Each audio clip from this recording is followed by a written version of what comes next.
तो आज हम रिलेशन निकालेंगे के की वैल्यू जो एसआई सिस्टम में आती है उसके बीच में और जो के की वैल्यू आएगी सीजीएस सिस्टम में।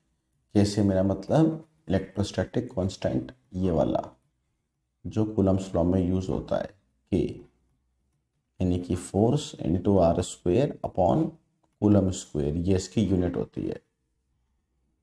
तो अगर मैं के की बात कर रहा हूँ एसआई सिस्टम में, तो एसआई सिस्टम में हम जानते हैं के की वैल्यू कितनी होती है, 9 इंटू 10⁹9 इंटू यूनिट क्या होते हैं, newton metre square upon coulomb square.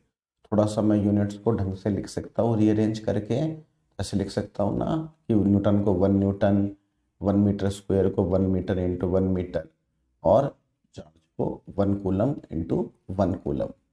थोड़ा सा इसको मॉडिफाई कर मैं करूँ तो क्या होगा, ये तो 9 इंटू 10⁹9 है ही सही। यहाँ पे क्या होगा, 1 न्यूटन को मैं डाइन में लिख लेता हूँ, फिर 1 मीटर को मैं सेंटीमीटर में लिख लेता हूँ। मैं सब कुछ सीजीएस में कर रहा हूँ। और फिर 1 कूलम को स्टैट कूलम में, तो एक कूलम में 3 इंटू 10⁹9 स्टैट कूलम होते हैं। ये ज़्यादातर याद नहीं रहता बच्चों को, तो याद रखना चाहोगे आप इसको लिख सकते हो। और स्टैट कूलम और फ्रैंकलिन वो एक ही होते हैं, वो एक ही बात है। तो मैंने यहाँ पे इसको इस तरह से कन्वर्ट कर दिया। तो इससे क्या होगा, ऊपर क्या बचेगा, इसको तो ये तो वैसे का वैसा ही है, 9 इंटू 10⁹9।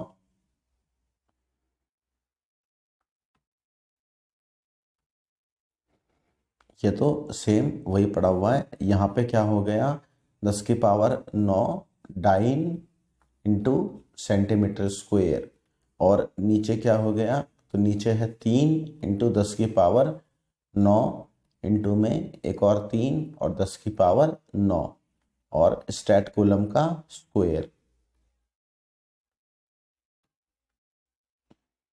तो यहाँ से ये एक वैल्यू 10⁹9 की ये वैल्यू कैंसिल आउट हो जाएगी। तो क्या बचेगा, के की वैल्यू एसआई सिस्टम में वो कितनी बचेगी, 9 इंटू 10⁹9, और फिर यहाँ पे नीचे क्या बचेगा, एक तो ये वाला 3 और एक ये वाला 3, तो ये मिलकर के हो गए 1/9। और फिर यहाँ पे ये एक 10⁹9 और है, 10⁹9 यहाँ पे आ गया। यहाँ पे यूनिट क्या बचे, डाइन इंटू में सेंटीमीटर स्क्वेयर अपॉन में स्टैट कूलम का स्क्वेयर। तो ये वैल्यू कैंसिल आउट हो गई। तो के की वैल्यू एसआई में वो क्या बची, वो यहाँ पे ये कौन सा सिस्टम हो गया, ये सिस्टम हो गया सीजीएस सिस्टम। तो पहले तो हम एसआई में लेकर के चल रहे थे, लेकिन जैसे ही हमने कन्वर्ट करा यहाँ पे न्यूटन को डाइन में, वैसे ही ये जो वैल्यू थी ये वैल्यू किस में आ गई, अब ये वैल्यू हो चुकी है अब सीजीएस में। तो के की वैल्यू सीजीएस में वो कितनी आ गई, 1 डाइन पर सेंटीमीटर, मतलब into centimetre square upon stat coulomb का स्क्वेयर।